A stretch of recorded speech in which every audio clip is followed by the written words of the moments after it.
Alert और orange alert के जिलों में जारी किया गया है। पूरे प्रदेश में आपदा से भारी नुकसान हुआ है। पिछली रात को भारी बारिश हुई। शिमला में भी 4 डेथ्स, एक राजगढ़ में 5 डेथ का समाचार अभी प्राप्त हुआ है। हमीरपुर जिला में भी ज़मीन धंसने के कारण 7 घरों को नुकसान हुआ है। इस बार की जो आपदा है वो मुझे लगता है कि जो संपत्ति को नुकसान हुआ है, चाहे वो सड़कों की बात है, चाहे वो पीने के पानी की योजनाओं की बात है, चाहे सिंचाई की योजनाओं की बात है, चाहे बिजली की बात है, चाहे स्कूल और सरकारी संस्थानों की बात है, सब जगह बहुत नुकसान हुआ है। 2023 की आपदा से सीख लेकर हमारा ये प्रयास ज़रूर सफल रहा कि इस बार जानें 2023 के मुकाबले कम गई है। और जिस प्रकार के चंबा में नुकसान हुआ है, और चंबा के नुकसान में जो अभी भरमौर चंबा रोड है चंबा से, उसमें बीच बीच में कहीं 1 किलोमीटर सड़क धंस गई है, कहीं 500 मीटर सड़क धंस गई है। और हमने युद्ध स्तर पर वहाँ कार्य शुरू किया है। राख तक हमने सड़क खोल दी है, और दुगती तक पहले ही सड़क ठीक थी। तो बीच में जो भरमौर से चंबा पैदल यात्री आ रहे हैं, उन्हें 14-15 किलोमीटर का पैच ही पैदल चलना पड़ रहा है। सब जगह गाड़ी लगाने की व्यवस्था की गई है, लंगर लगे हैं और फ्री में गाड़ी की सुविधा उनको किलोमीटर से सड़क खुली है।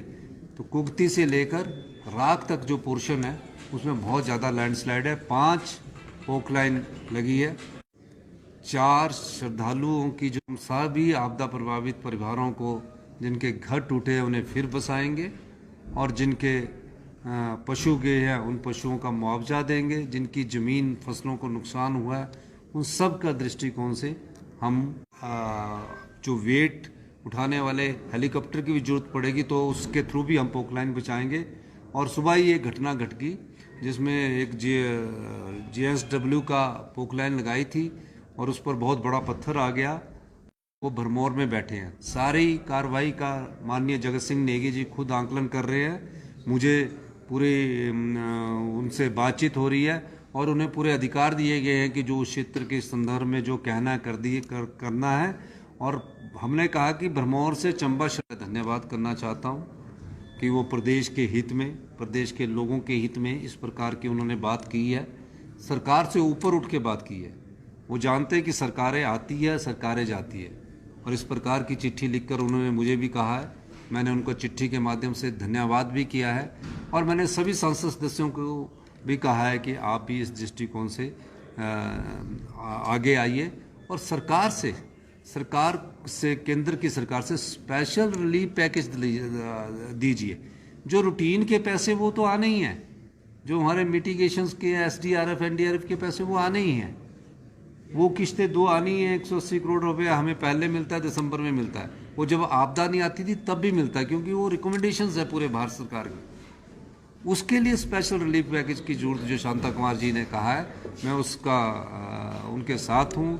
और मैं चाहूँगा कि भारतीय जनता पार्टी को भी सद्बुद्धि दे, ऐसे समय में कोई राजनीतिक रोटियाँ ना सेके। क्या उम्मीद है सर राष्ट्रीय आपदा घोषित की जाए? मौजूदा परिस्थितियों में आपकी केंद्र से किसी से बात हुई है केंद्र?